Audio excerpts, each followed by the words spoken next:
Hi friends, it's Sarah. Today we're diving into one of my favourite categories of science. What if we just force biology to do what we want? And wow, does this paper deliver? It's all about a next-level HER2 targeting antibody-drug conjugate, a biparatopic ADC, that basically grabs HER2 receptors by the shoulders and says, "Sweetie, we're going to the lysosome, no arguments." Let's start with the problem. HER2 is this little receptor hanging out on breast cancer cells. When it's overexpressed, like tens of thousands of copies per cell, drugs like trastuzumab and TDM1 work great. But most patients aren't HER2 high. They're HER2 low, meaning HER2 is there, but it's kind of shy. It's not raving with 25,000 copies per cell. It's quietly sipping punch at the molecular middle school dance. And when HER2 is low, TDM1 is basically useless. Plus, even tumours that start out HER2 high can turn it down to escape therapy, which is honestly rude. And the biggest issue? HER2 does not like to internalize. Most receptors get endocytosed all the time. HER2? HER2 is like, no thank you, I live on the surface now. So drugs like TDM1 ride the HER2 elevator, but the elevator never goes inside the building. It just opens and closes, forever. So MedImmune asked a very reasonable, very scientific question. What if we make an antibody that forces HER2 to get inside the house? Enter the biparatopic antibody. Okay, quick antibody vocabulary lesson. Biparatopic means the antibody has two completely different binding sites, one from trastuzumab and one from another HER2 antibody called 39S. And here's the crucial detail. These two epitopes on HER2 are far apart. They're like the opposite ends of a HER2 subway map. Because they're so far apart, a single HER2 receptor cannot occupy both paratopes on the same antibody. One HER2 can only grab one binding domain. This means the antibody always has a free hand. And that free hand can grab a second HER2. And that HER2 still has an unbound epitope, so a different biparatopic antibody combined. And that antibody still has a free hand. And then another HER2 joins, and another antibody joins, and before long, you have a HER2 conga line growing across the membrane. This is what we call receptor clustering. The cell sees this happening and says, that looks weird. I'm internalizing all of it. Boom.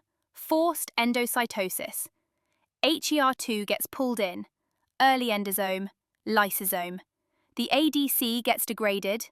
The payload, tubulizin, escapes like a glitter bomb of microtubule destruction. Tubulizin is potent. This molecule doesn't just inhibit microtubules. It strolls in and goes, "Hello, girlies, I see we're trying to divide. What if we didn't?" And the cell goes straight to mitotic arrest, apoptosis. Goodbye. Now, the best part of this design is that it doesn't care whether HER2 is high or low. As long as HER2 is present at all, even at modest levels, the biparatopic ADC can cluster it, pull it inside, and deliver the payload. In vitro, across a whole panel of cancer cell lines, the ADC was wildly more potent than TDM1. HER2 high? Killed. HER2 low? Killed. TDM1 resistant? Killed. Tumours that basically shrugged at TDM1 were like, oh no, she has a new weapon. The in vivo results in mice were even stronger. Several models with different HER2 levels, including patient-derived tumours, showed complete tumour regression after treatment with the biparatopic ADC. Not shrinkage, not partial response, gone. Even tumors that were built specifically to be TDM1 resistant were wiped out. There's also a bystander effect thanks to tubulisin's membrane permeability, meaning if a HER2 positive cell gets hit, nearby HER2 negative tumor cells get splashed by the payload too. It's like the world's pettiest group text. If one of us goes down, we're all going down. Now, what about safety? This was tested in monkeys, and the main toxicity was in the gastrointestinal tract, which is typical for microtubule inhibitors, because the GI lining turns over fast. But importantly, there was no major cardiotoxicity, even though heart tissue does express low levels of HER2. And it didn't cause the thrombocytopenia that TDM1 is notorious for. So what does all this mean? It means we can engineer antibodies not just to bind targets, but to manipulate the behavior of receptors. This biparatopic antibody doesn't wait for HER2 to internalize. It forces HER2 to internalize by cross-linking receptors into clusters so big the cell panics and drags them all inside. It's like tricking HER2 into cleaning its room by piling everything into one giant heap. This paper is one of the earliest, clearest demonstrations that you can hack receptor geometry to overcome biological bottlenecks. And honestly, it's brilliant.